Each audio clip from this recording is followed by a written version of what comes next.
Hey, it's Doris with Aldi Books, and I'm here to talk about the last in my favorite genres of nonfiction series. These are the literary naturalist books. I absolutely adore them. Pardon the shaky camera. I am doing this outside. It just seemed appropriate, and also, you know, it's really dark out still because of the rain, and I'm filming this before school, and you know, the lighting inside is just non-existent. So here we are, and let's just dive in. I'm going to start with the best, okay? David George Haskell is the best. No doubt, no doubt. This is The Song of Trees, stories from nature's great connections.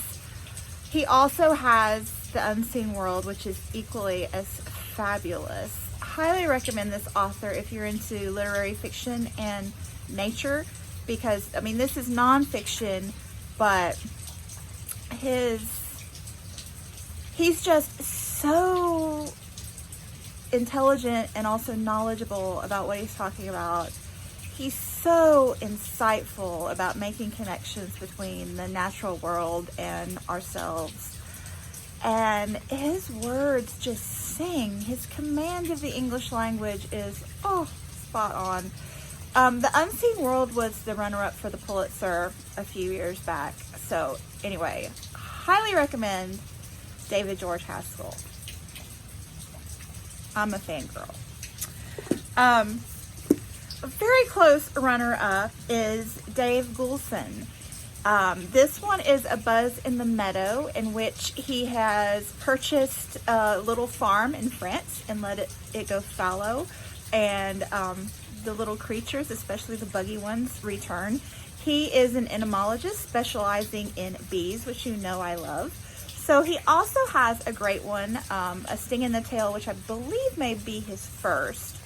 And then a new release, which was the one I just read, Bee Quest, I think it was, where he travels the world in search of endangered bees and, you know, talks about those travels. So, great author. Where shall we go next with this? Lab Girl. If you're into memoirs, Lab Girl by Jahren. She's a botanist. This talks about starting with her youth and her father, and through her university years and developing her focal area and her getting her own lab and her lab partner. Oh, love him. Great read. Great read. A favorite fiction author who also writes nonfiction, Barbara Kingsolver. This is Small Wonder. These are essays, slightly dated, but still very relevant and beautifully written. Barbara Kingsolver is another whose command of the English language is just gorgeous. I want to read her, was it Animal Vegetable Miracle, I believe, which is when they moved out, I think out west, and decided to try to live as close to the community as possible in their food consumption. And, you know, her fiction is fabulous as well.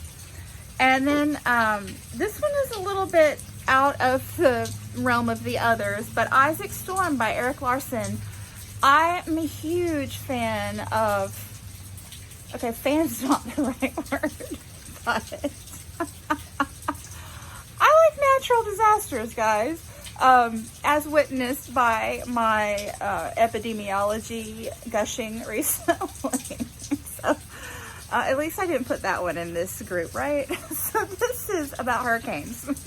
This one is about a massive hurricane that hit Houston, Texas, and I was just mesmerized. Erik Larson he was in my adventure nonfiction video as well. So two showings for Erik Larson, and, you know, in a recent wrap up as well. So 3B for him.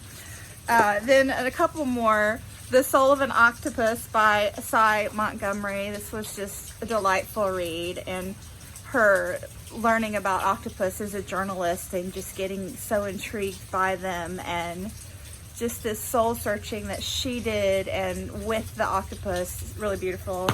And last, The Sound of a Wild Snail Eating. This is just so tranquil and slow moving. I know snails, but the woman who wrote it